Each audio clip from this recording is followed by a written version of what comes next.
y es por eso que han perfeccionado este tipo de programa para que a los clones, o sea, cuando matan al original, entonces ya nada más transfieren el alma al clon, y el alma tiene unas memorias, las que ellos escogen que tenga el alma, y otras memorias pues no las ponen en el clon.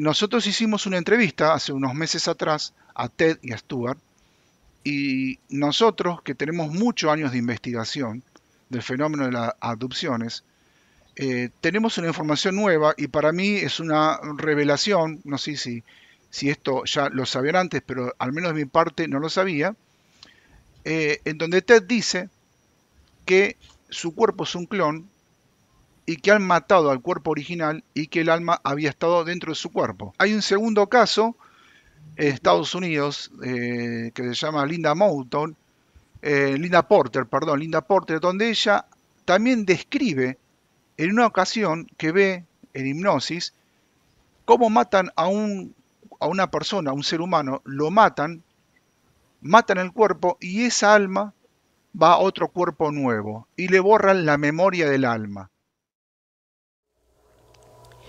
Linda told me that in 1963, when she was 17 years old, she was abducted from her Covina, California home by gray-colored beings with large eyes. Linda Porter was shown a procedure to transfer the soul or life force from a dying man into a healthy, younger clone of a man. Linda could see in one of the cloning resurrection tubes. The gray being told Linda telepathically that the same soul transfer would be done with her. That gray being explained telepathically to Linda that she had rheumatic fever as a teenager that damaged her heart. The gray non-human said it was vital that Linda Porter's soul entity continue in the same genetic body container that she had been born with in order to accomplish an unknown alien agenda. Linda watched a golden yellow-orange light rise out of the top of the dead man's spine and elongate in the air as it moved across the room to a row of body-sized tubes lighted from the top and from the bottom and filled with a strange purple-looking gas. Inside the tubes, on the far right, was a clone body of the same man, but about 10 years younger. Linda Porter said there was a problem about Earth body containers, souls, other dimensions, and altered timelines. Linda said, quote, "I was told that the resurrected cloned man would be relocated elsewhere, maybe Australia, and would continue on with his life," close quote. Linda thought that it was vital to the non-human entities that the man's soul continue functioning longer inside the same kind of container that his older, sick body had been. Linda thought that one of the reasons that the non-humans take tissue samples from abductees when they are as young as 4 years old is to have this tissue in reserve in case a new body for the abductee to keep going in human life becomes necessary later on.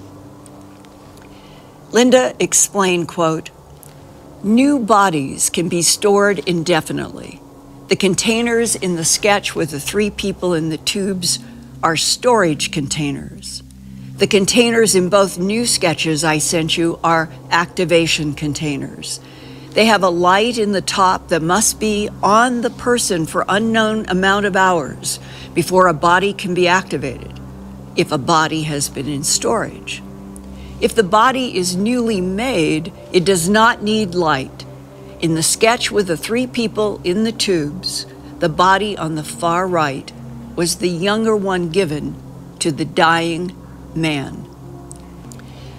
Linda Porter said there is much, much more to existence than we could ever begin to understand. Much of what we have been taught regarding the physical universe and the laws that govern it is wrong. The Eben, doing the soul transfer from her diseased body to her new clone body in one of the lighted tubes, gave Linda Porter an overview of how the cosmos is constructed from the Eben's point of view.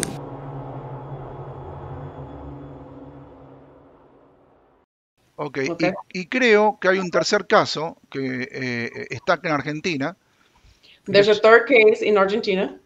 Un cómico de la farándula argentina llamado Carlos Perciavale, en el año 94, en un reportaje de un canal de acá, de Argentina, habla de que le iban a cambiar el alma y que se iba a morir y que le iban a cambiar el cuerpo. Tuve un sueño que hablaba con un extraterrestre y me decía que estaba llevando un mal camino, porque en ese momento hace muchos años yo había empezado a tomar cocaína y entonces no estaba cumpliendo la misión para la cual me habían enviado a la Tierra, que era la de unir a la gente haciéndola reír y que ellos no tenían tiempo de esperar a que yo naciera de nuevo. Así que me iban a mandar un cambio, me iban a cambiar el alma. Pero ustedes no me pueden mandar un cambio así. Porque yo soy famosísimo, todo el mundo me conoce y se van a dar cuenta si no soy yo. Entonces ellos me decían, vas a ser tan igual que ni vos. Te vas a dar cuenta. Bueno, hagan lo que quieran. Tengo el accidente con el auto, cae encima de mí y entonces la primera noticia fue que yo había muerto. Las primeras noticias eran espantosas, pero Sergio Gómez, el iluminador del teatro que tenía contacto con ellos, había llamado a mi hermana y le dijo: Graciela, te quiero avisar que esta noche tu hermano va a tener un accidente espantoso y lo van a dar por muerto, pero no se va a morir, es una advertencia que le están mandando los muchachos. Porque está llevando una vida equivocada, no está cumpliendo con su misión. Entonces mi hermana dijo: Bueno, muchas gracias por la información. Cuando vio las noticias, murió el actor, ella sabía que no estaba muerto. Entonces en el accidente, yo caí justo en una cuneta que tenía la forma exacta de mi cuerpo, y en esa profundidad, quedé con la cara destrozada por el pedregullo. No me rompí nada. Pero fue gravísimo el accidente. Después me hicieron quedar un tiempo en el hospital porque tenía coágulos de sangre dando vueltas por la cabeza y me dijo el doctor, a lo mejor se puede depositar en un lugar equivocado del cerebro, tenía un importante accidente cerebrovascular. Pero a los 10 días no tenía más nada, y yo le preguntaba al médico, pero yo quiero acordarme cómo fue el accidente, y él me decía, ya con el tiempo te vas a acordar, pero hasta hoy en día, yo no me acuerdo de nada y han pasado muchos años y nunca me volvió a la memoria. Así que yo me pregunto muchas veces, ¿seré yo o seré otra persona?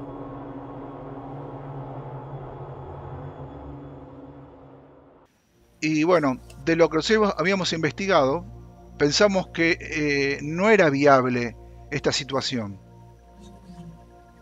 They investigated and they thought that it was not possible. Ok. Y consultando a un allegada de Corrado Malanga, que es un investigador del fenómeno de las abducciones y mucho más, preguntamos si era factible de que un alma humana pueda estar en un cuerpo clonado permanentemente. Y me dijo que a menos que maten el original, pueden permanecer. Y para mí fue una revelación que dijo Ted. Well, can I explain something?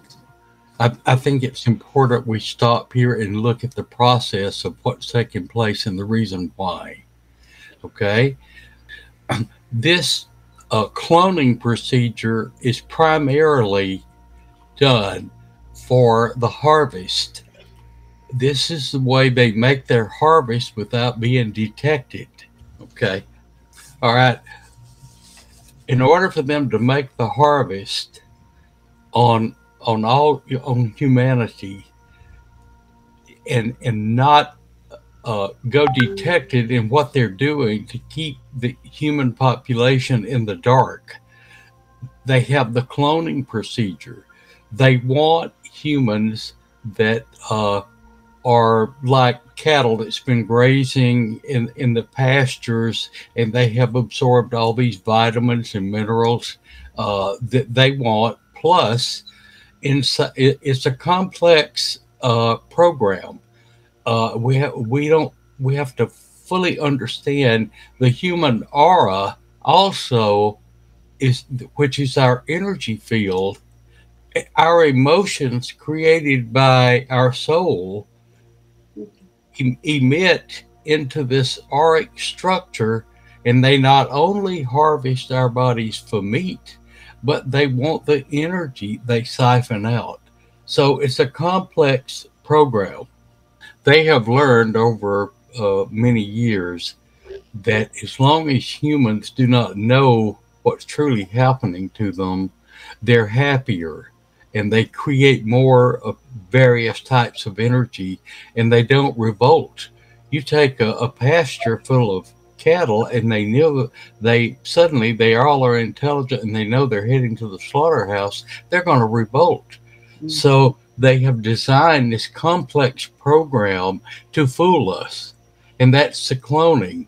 That they replace us with a clone, and in doing so, they have perfected a program to transfer the same soul from the original body into the clone body and carry memories with that. Okay? Stuart, did you want to say something? Yeah, I just wanted to ask Ted, since we're on the cloning, what is the symptoms afterwards you've been cloned? It was there were 3 times I distinctly remember being cloned in my lifetime. The first time, of course, was in Mascarada of Angels when I was a child out in the fields at my grandmother's farm. Okay, let me translate that. After that event, I was very sick. I was low energy, didn't want to eat anything. I started getting childhood diseases. I had been inoculated for measles and mumps and all those things, and I started having those diseases again because this new clone body had not been vaccinated. Okay. The doctors were shocked that I had these diseases when I had been inoculated. Plus, my mother at night, I would scream out that I'm burning inside. And she would bathe me in alcohol, trying to contain this burning feeling that I was screaming with. Keep in mind, I was only 8 years old. Okay. Also, my personality changed after that 8-year-old. Okay. And I wasn't like the same child. Instead of being very energetic and doing fun things, I wanted to stay inside. Sometimes my mother would find me where I'd crawled up under the bed and was like hiding, and I didn't know why I was hiding. My mother also detected that there was something different about me, and she showed that difference for the rest of my life. She was, it's in a way, even though she was loving and caring, it's like she didn't really want to hug me or anything anymore like she did prior to this. So okay. it affected the whole family. Okay, the next cloning was, which is also in the book, Masquerade, was when I was taken through the walls of our house out onto a school playground. And there was a cloning there in which the young girl, Jill, was involved, in which they set up an additional program. In addition to the cloning, they set up the love bite. So when cloning procedures happened, I learned from this, they also interject other programs that they can harvest also. So they created a situation where I would manufacture a lot of very painful negative energy from that experience with Jill. And so it was very emotional. Also, I was quite sick after that. Was taken to the doctor several times. They could not find anything in particular wrong with me other than the doctor said that it was an emotional thing, and they had no idea why I had moved into such a deep state of depression, and why I just felt withdrawn and wanted to just hide out from society. Okay, Ted. Okay. The next time, I'm going to say I suspect a cloning, but Barbara, Bartholic, and I doing the hypnotic regression work, we never got to continue working on this particular aspect of that, but it was with the female ET named Maya. Okay. Because Maya, we did discover that Maya took me into a mountain of an underground base, and I suspect that I was cloned again, but we were not certain.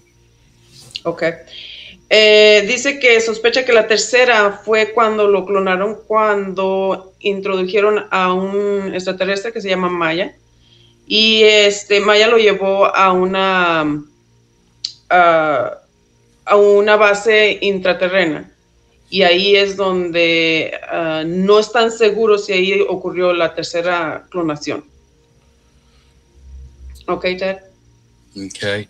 The next time I'm certain about was years later. I was in my 30s. I'm living in Atlanta, Georgia, and it's also in the book when I'm contacted with this ET named Volmo. That's spelled Volmo. Volmo. And Volmo came through the walls of my house, filled my room with a fog so dense that I couldn't see anything but a little light on like a fingertip or a pencil, and which knocked me unconscious. But Barbara and I uncovered that I was raped and cloned during this procedure. Okay. So the after effects of that, excuse me, short, just 1 second or I'll lose it.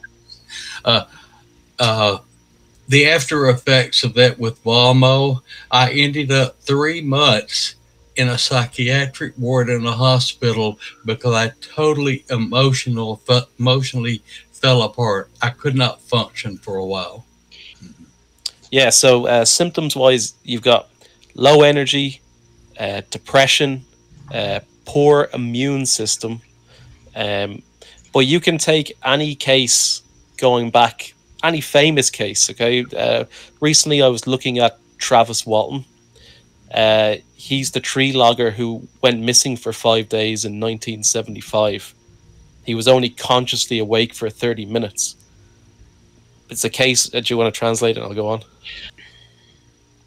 Sí, tengo 2 preguntas. Y más que nada, preguntas como para reflexionar entre todos. Me da la sensación que los clones que tienen y las clonaciones sucesivas parecieran no tener la misma protección, ¿sí?, que el cuerpo original, que tiene vacunas, que tiene la protección a todo lo bacteriológico y a todo lo que soporta el ser humano en el crecimiento. El clon pareciera que no podría llegar a tener el nivel de antígenos que lo pueda proteger, por eso tiene esa recurrente necesidad o posibilidad de enfermar, ¿sí?, que es todo lo que nos está más o menos relatando Ted. Si eso lo pudo corroborar con algún médico que no tenga antígenos, por ejemplo, de vacunas originales, ¿sí?, contra la hepatitis, como se vacuna cualquier chico en el mundo. Una pregunta es esa.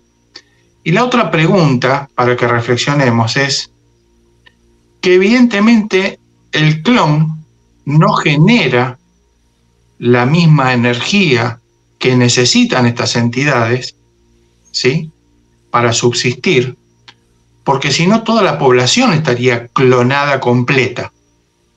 Necesitan cuerpos originales que quizás generan ese tipo de energía. Pienso que somos como las baterías energizers. Ya ven que tenemos las baterías energizers y tenemos las baterías que se pueden cargar de nuevo. Entonces es más o menos así. So what he's saying that the clones don't create the same energy as original human being. It seems like they have to be recycled.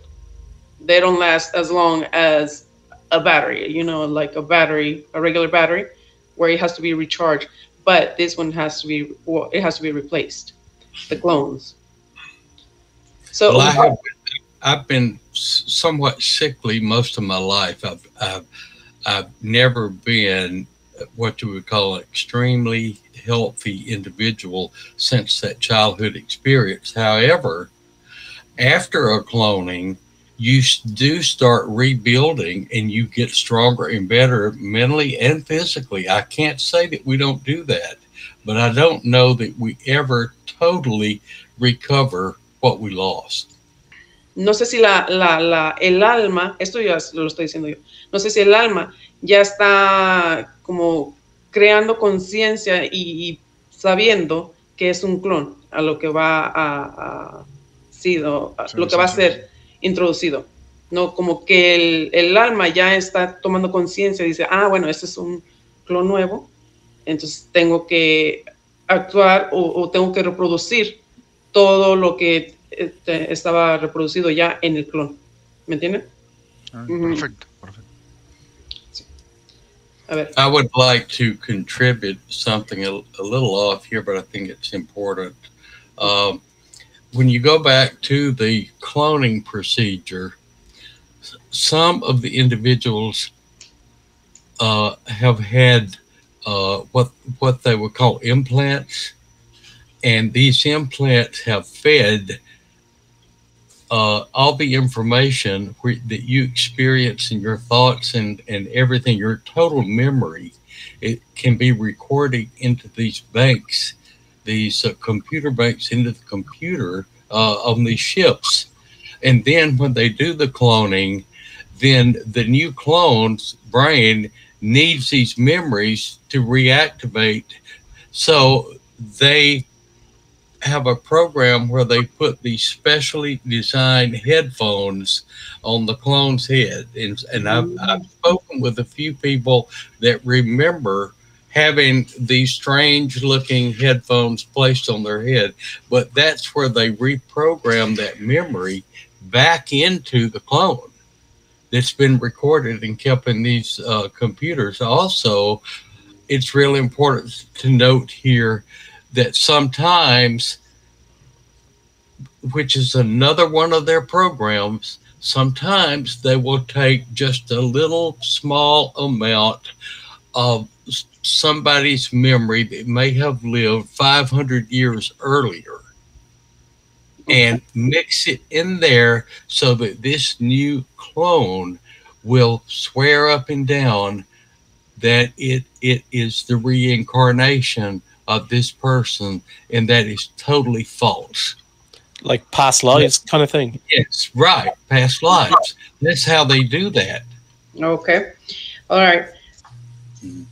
And reincarnation is one of their false illusionary programs they have installed into humanity, just like all kinds of religion is programs that's been installed into humanity to keep people flowing in a different direction and not paying attention to what the aliens are doing. And so that's how the reincarnation program works. They do that, it's part of like metaphysics. And look at the people that are deep into reincarnation.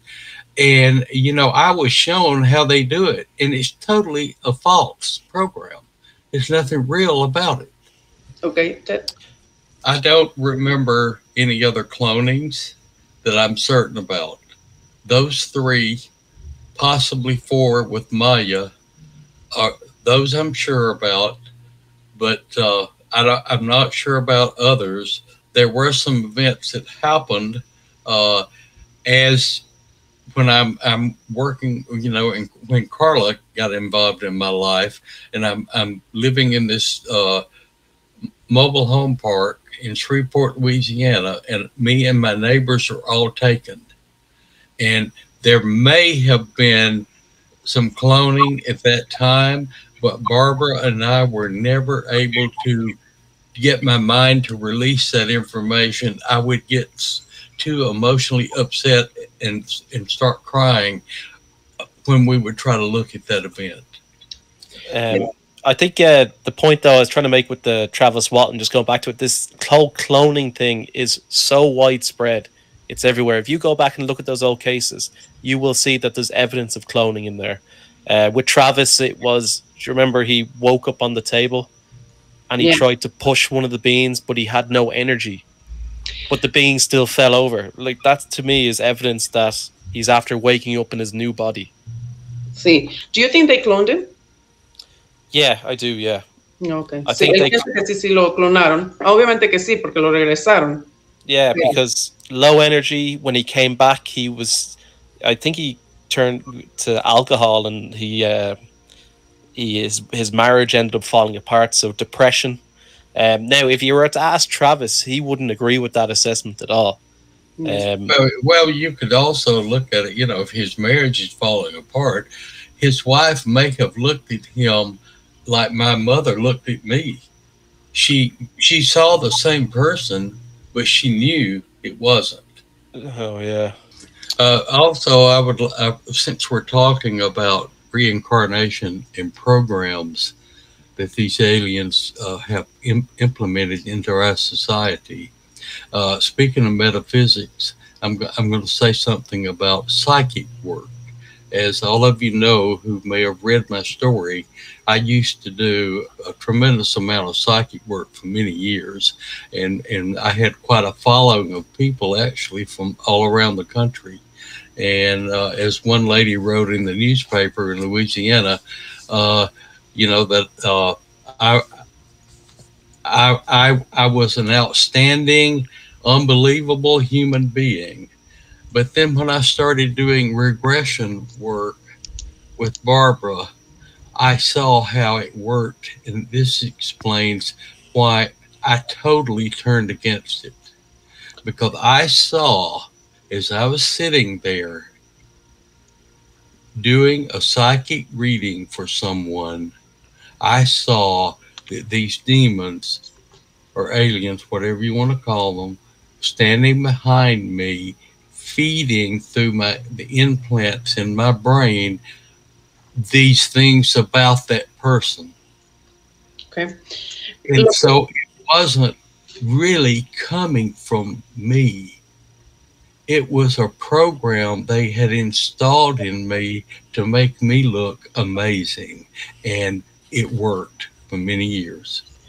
Ahí Ted dijo algo muy interesante. Él relaciona a los contactados con el hecho de que puedan ser clones. Sí. Sí, ahorita le pregunto. So, Ted, I have a question. Why do you think they give you or other people information about that person? Is it a program where they want that person, the one that's having a reading, do they want that person to go a certain path, or why is it that they're giving you information about that person, or to tell that person to follow a path that they want? The closest answer I can give you to that is this.